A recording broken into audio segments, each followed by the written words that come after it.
सुंदर प्रसंग श्री धनिजा बाबा सेवा समिति द्वारा संचालित दुआ नंबर 150 से 156 155 से 156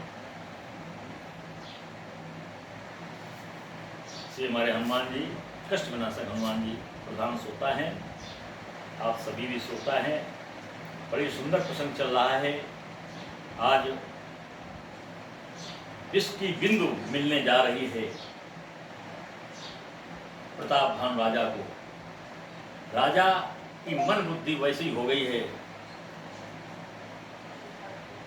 देख रहा है कि नील महीधर शिखर सम, शिखर के समान नीले पर्वत के समान विशाल काय वो सुअर, और जैसे ही राजा को देखता वैसे भाग खड़ा होता है। राजा ने भी पीछा कर लिया। राजा पीछे पीछे चलते हैं। आवत देख अधिक रविबाजी, चलो बराह मरुत गत भाजी। जैसे ही राजा का घोड़ा तेजी से दौड़ता है और उससे अधिक तेज मरुत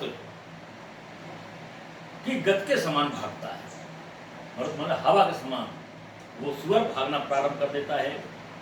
आवत देख अधिक रविबाजी, जैसे जैसे घोड़ा नजदीक आया वैसे सुअर ने भागना प्रारंभ किया।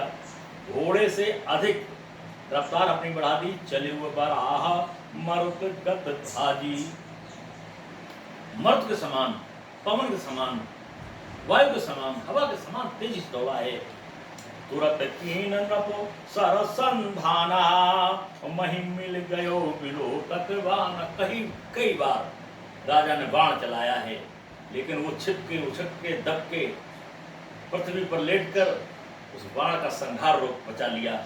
छल से कपट से किसी तरीके से राजा का बाण उसको बेधे नहीं पाया, राजा का बाण उसको प्रहार नहीं कर पाया। जैसे ही बाण चलता वैसे ही इधर उधर चिपक जाता है, लेट जाता है, खड़ा हो जाता है, बाण नहीं लगता है। तक तक तीर महिष चला, तक तक के मारा है, जैसे देखा बस उस मौका पड़ा मार दिया। तस तस तीर महिष चलावा, और कर छल सुअर शरीर बचावा। अपने शरीर को बचा लिया, बाण नहीं लग पाया। ये कला है, ये अपनी भी प्रतिभा है, ये गॉड गिफ्टेड है, ईश्वर द्वारा प्राप्त है। एक को चतुराई मूर्खता सब ईश्वर द्वारा प्राप्त है। संसार में समाज की जैसी संगति मिल जाए वैसे उसका कुछ प्रभाव तो पड़ता है। अच्छी संगति मिली अच्छा उसका जीवन हो गया, बुरी संगति में बुरा जीवन हो गया।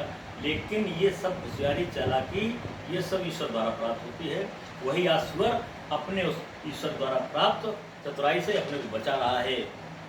और प्रगट तुरत जाय मृग भागा, प्रगट तुरत, प्रगट होता कहाँ दूर, ताकि राजा लौट न जाए यहाँ से। लौट जाता हो सकता है इसको आगे कपट, जिस व्यक्ति को गद्दारी करनी थी, धोखा देना था, वो इसको न मिलता तो इसका वैभव जैसे तैसे चलता रहता। इसलिए क्या करता था वो, प्रकट तुरंत जाय नप भागा, दूर दिखाई देता था कि वो भागा जा रहा है। राजा फिर दौड़ पड़ता था। ऋषभस भूप चलो संग लाग, ऋषभस बहुत गुस्सा था राजा को, बोले मैं जरा से सुअर को नहीं मार पा रहा, फिर घोड़े चाबुक बैठता, फिर दौड़ लगाता है। यही क्रम चल रहा है। गयो दूर घन कहने बराहू, जहाँ नाहिन गजे बाजू निबाहू। हाँ बड़ी दूर ले गया, जहाँ कोई न पानी है न लोग हैं, सब निर्जन जंगल पड़ा हुआ, उतनी दूर ले गया वो सूरत। अकेला बन विपुल कलेशु, तदप नम्रग मग तजहि कदरेशु। इतना कष्ट है, पानी से बेवल है राजा, घोड़ा पानी से हाँप रहा है, फेना फेंक रहा है, इतना कष्ट है उस जंगल में। लेकिन क्रोध के कारण राजा उसका पीछा नहीं छोड़ रहा। क्रोध के कारण गुस्सा है, सारे तुमको छोड़ेंगे नहीं, आज छोड़ नहीं रहा है। अकेला राजा है, कोई नहीं उस वन में है। कोल बिलोक भूप बड़ पीरा, भाग पैठ गिर जुहाँ गंभीरा। अगम देख नप अति पछताई, फिर ओ महावन पर्व भुलाई। राजा सोच रहा मैं आ तो गया हूं, यहाँ पानी नहीं कुछ नहीं, अब लग रहा मैं रास्ते ही भूल गया, मैं निकलूं किधर से, अगर अपने गंतव्य पर जाऊं तो जाऊं कैसे, रास्ते ही भूल गया राजा। अगर रास्ता भी याद आ जाता तो भी हो सकता प्रताप भानु बच जाते, लेकिन प्रताप भानु रास्ते ही भूल गए, ऐसे जंगल में गए हैं तो केवल पीछा करते रहे, रास्ता में ध्यान नहीं। ये पोजीशन हो गई है। बहुत पछताया है राजा, मैं लौटूं तो कैसे लौटूं। बहुत ही सुंदर चित्र है। खेद खिन्न क्षुधित त्रसित, राजा बाज समेत, घोड़ा के समेत राजा भूख प्यास से परेशान हो गया। कोई रास्ता नहीं दिख रहा है, ना भूख मिटा सकता है, ना प्यास मिटा सकता है, ना अपनी ना अपने बाज यानी घोड़े की। खोजत व्याकुल सरत सर, जल बिनु भयउ अचेत, जल सरोवर की तलाश कर रहा है, लेकिन भूख प्यास इतना प्रबल है कि राजा बेहोश हो गया, मूर्छित हो गया। यह है प्रताप भानु।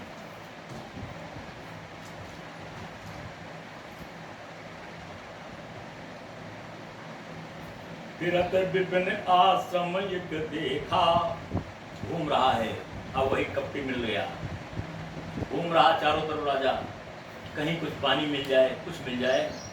देखा क्या, फिरत विपिन आश्रम एक देखा, और तहाँ बस नृपति कपट मुनि वेशा।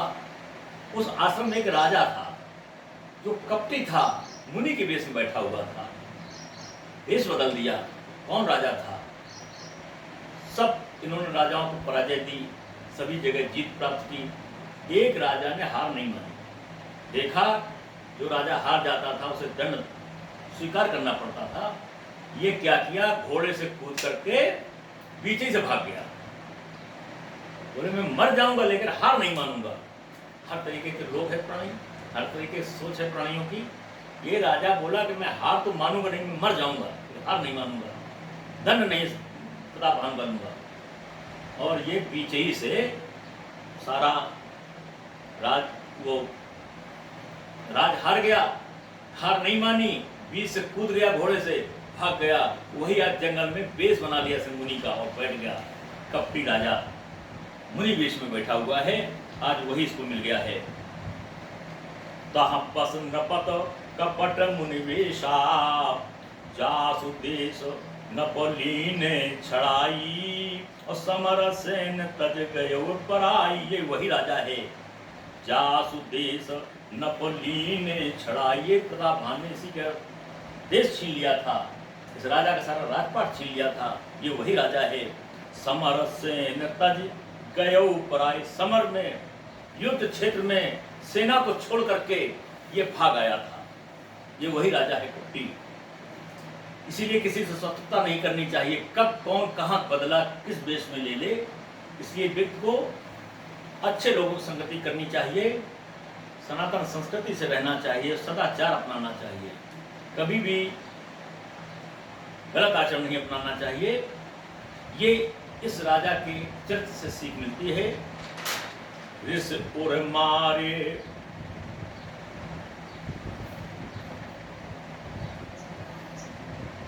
समय प्रताप भानु कर जानी, पहचान गया, ये तो वही राजा है प्रताप भानु जिसने हमारा राज्य छीना था।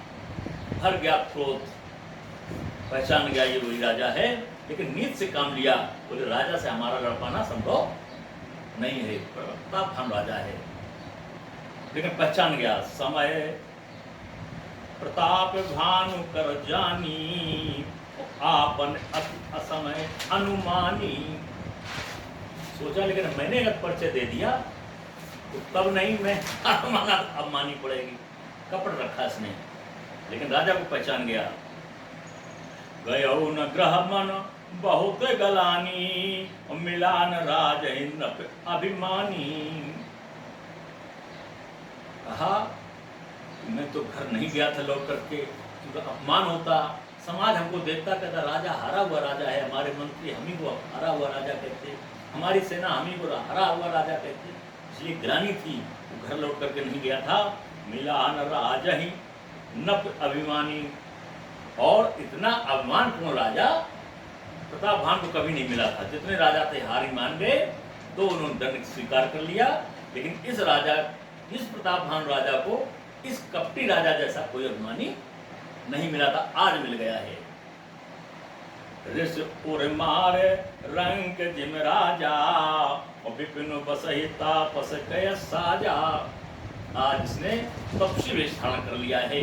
राजा अपने को हारने की ग्लानि महसूस न हो, समाज हमको हारा हुआ राजा न कहे, इसने स्वीकार कर लिया, वन में देश बना लिया, तपस्वी बन गया।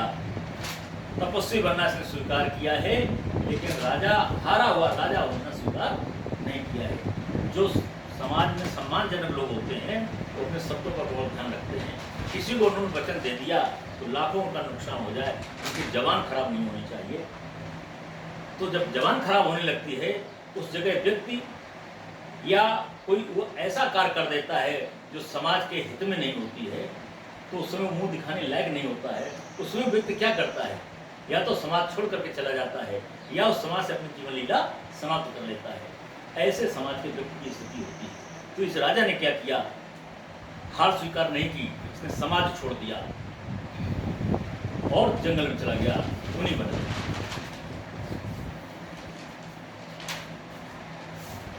तासु समीप गवन नप कीन्हा, यह प्रताप रवि तब चीन्हा। फिर वो कपटी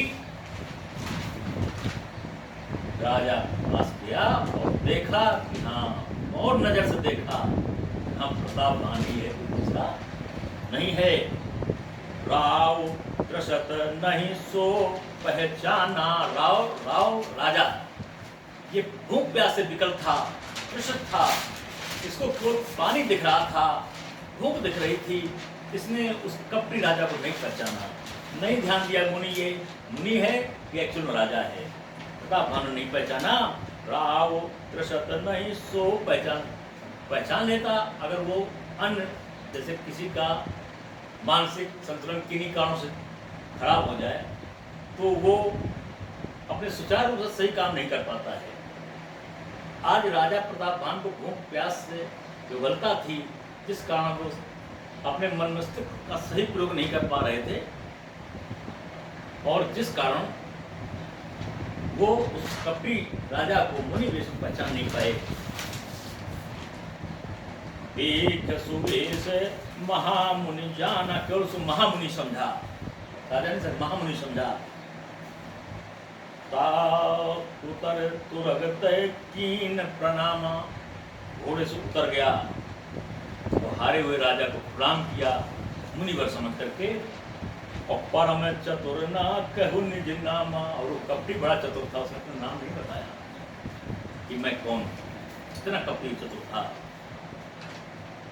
भूपत त्रसत विलोकत ही, और सर बरो दीन दिखाए, भजन मज्जन पान समेत है कीन नृपति हर्षाय। बता दिया वो सरोवर है, स्नान करिए, पानी पीजिए, तृप्त हो जाइए। राजा ने तुरंत सरोवर में जाते हैं, स्नान करते हैं, मज्जन करते हैं, पान करते हैं, है घोड़े को भी वही कराते हैं, है घोड़े को कहते हैं। उसने भी स्नान किया, उसने भी सारा सामग्री भोजन प्राप्त किया। कीन नृपति हर्षाय, बहुत ही प्रसन्न होकर के राजा ने सब किया। बोले बड़ा कष्ट मिला है, बड़ा भूख प्यास से तृषित हो गया हूँ, लेकिन चलिए सरोवर मिल गया है। जब थका मादा व्यक्ति को कुछ स्नान ध्यान खाने पीने की व्यवस्था मिल जाए, बड़ी उसमें छाया मिल जाए, तो कितना प्रसन्न होता है। आज प्रतापभान राजा की यही स्थिति है, बड़ी प्रसन्न है। समय अपनी गति पर हो चुका है, इसलिए प्रतापभान की कथा फिर अगले रविवार को। और भगवान का 2 बार नाम बहुत ही सुंदर चरित्र है। प्रतापभान के जीवन में एक कपटी व्यक्ति आ गया है, इसलिए समाज में प्रयास करना चाहिए कोई दूषित व्यक्ति, कपटी व्यक्ति अपने जीवन में ना आ पाए, धोखेबाज व्यक्ति अपने जीवन में ना आ पाए। स्वार्थी व्यक्ति अपने जीवन में न आ पाए और अपने रिश्तों को इस तरीके से बना के रखा जाए जैसे वास्तविक रिश्ते होते हैं। एक बहुत छोटी सी बात बता दूं वास्तविक रिश्ते वाली बात।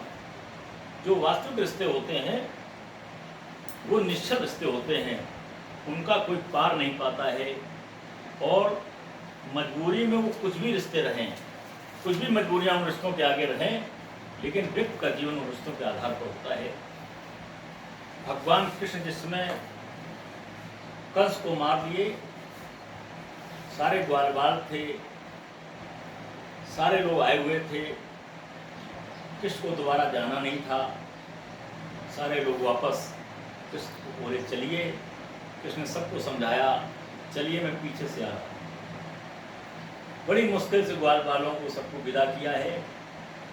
नंद बाबा रुक गए, बोले तुम आओगे नहीं, मैं तो बना हुआ तुम्हारा पिता हूँ, यशोदा तुम्हारी बनी हुई माता है, तुमको पालन पोषण किया है, तुमको असली माँ मिल गई है, देव की असली पिता वसुदेव मिल गए हैं, तुम अब इनको छोड़ करके मेरे पास नहीं आओगे। जब तक ये नहीं मिले थे तब तक तुम मेरे पास थे, तुम दौड़ करके नहीं आओगे। ये रिश्ते हैं। कितना उन नंद बाबा को लगाव था कृष्ण से, कितना कृष्ण को लगाव था, यशोदा कितना लगाव था, वहाँ जो उनके संगी साथी थे ग्वाल बालाएं, कितना लगाव था, कितना अपनापन था। आज उनसे विलग हो रहे कृष्ण। क्यों? कि कृष्ण अगर यही करते रहेंगे, अगर छोटे बने रहेंगे तो बड़े कब बनेंगे, और जो आगे काम कृष्ण को करना वो कैसे करेंगे। माया मोह को त्यागना पड़ा। आज कृष्ण बहुत समझाया लेकिन नंद जी नहीं माने, बोले नहीं मैं तो तुमको लेकर के जाऊंगा। कृष्ण ने का आश्वासन दिया, ठीक बाबा कुछ दिन और ठहरो फिर चलते हैं। जब देखा कि बाबा जा ही नहीं रहे, बाबा ने जिद की ये जा ही नहीं रहा, तो कहने लगे कृष्ण चलो, तुम चलो फिर वापस आ जाना, और तुम नहीं चलोगे बड़ी बुरी दशा तुम्हारी मैया की हो जाएगी। उदाहरण दिया एक गैया, जैसे गैया बंधी रहती है, उसका बछड़ा बंधा रहता है। गैया बहुत चाहती है बछड़ा हमारे पास रहे, हम अपने बछड़े को दूध पिलाएं, लेकिन मजबूर है, बंधी हुई है, बछड़ा भी बंधा हुआ है। जिस समय मालिक सुबह शाम बछड़े को दूध पिलाने लाता है, उसमें माँ कितनी खुश हो जाती है। तो ये है माँ और बेटे का रिश्ता, ऐसे ही भाई बहन का रिश्ता। सारे रिश्ते इसी तरीके से एक दूसरे को जुड़े हुए हैं, और इन रिश्तों का सम्मान तभी रहता है जब रिश्ता निष्ठापूर्वक निभाया जाता है। आज कृष्ण ने बाबा से कहा तुम जाओ, मैं कुछ दिन बाद आ जाऊंगा, कुछ दिन मैया के पास और रह लूँ। बाबा ने कहा नहीं, ये बहुत बड़ी रचना है। बाबा ने कहा नहीं, तुम नहीं जाओगे, मालूम वहाँ क्या होगा। कृष्ण ने कहा बताइए बाबा क्या होगा। जब मैं पहुँचूंगा तेरी माँ दौड़ करके आएगी, तुमको देखने के लिए आएगी, क्या कहेगी, भैया भैया कह कह के वो गैया सी टकरावेगी। अंदर से क्या कहना है वो नहीं कह पाएगी, लेकिन जैसे गाय बोल नहीं पाती है, लेकिन वो करती है, तुम करती है अपने बेटे को पाने के लिए, ऐसे तुमको पाने के लिए तेरी माँ दौड़ करके आएगी, तुमको देखना चाहेगी, गले से लगाना चाहेगी, सीने से लगाना चाहेगी, और तुम मिलोगे नहीं तो माँ क्या करेगी। भैया भैया कह कह के वो गैया सी टकरावेगी, और गई मैया का रोदन सुन करके मेरी छाती फट जाओगी। ये उदाहरण दिया है आज हमारे नंद बाबा ने कि मेरी छाती फट जाएगी। क्यों? कि मैं पति हूँ, मैं तुम्हारा पिता हूँ, मेरे पास इतना बल पौरुष नहीं है, मेरे पास इतना साहस नहीं है, मेरे पास इतना अगाध रिश्ता तुम्हारे प्रति नहीं है, क्योंकि मैं सौतेला पिता हूँ कि तुम मेरे कहने पर मेरा सम्मान करो और अपनी माँ से मिलने के लिए मेरे साथ चलो। मैं विवश हूँ, मैं तुमको नहीं ले जा पा रहा हूँ, तो मैं क्या करूँगा, मेरा सीने फट जाएगा। ऐसा उदाहरण दिया है उस रिश्ते का बाबा नंद बाबा ने। लेकिन कृष्ण ने कहा बाबा तुम चलो मैं आता हूँ। कुल मिला के कृष्ण नहीं गए, बाबा लौट गए, और वही दशा मैया की हुई। रिश्ते रिश्ते होते हैं, रिश्तों का महत्व उतना अलग है। संसार में रिश्तों पर चला है, जो निष्ठावान रिश्ते हैं, निष्ठावान रिश्ते रहना चाहिए। पिता पुत्र में, बहन भाई में, पति पत्नी में, मित्र में, रिश्ते नातेदारों में, पड़ोसियों में, वही संसार में सुखी व्यक्ति है। उसी का ये सजी हुई जीवन की फुलवारी है, वही जीवन बढ़िया सुख में चलता है। भगवान का 2 बार नाम। फिर समय अगली बार मिलेगा अगले रविवार को। प्रियानंद कंद भगवान की, श्री कृष्ण भगवान की।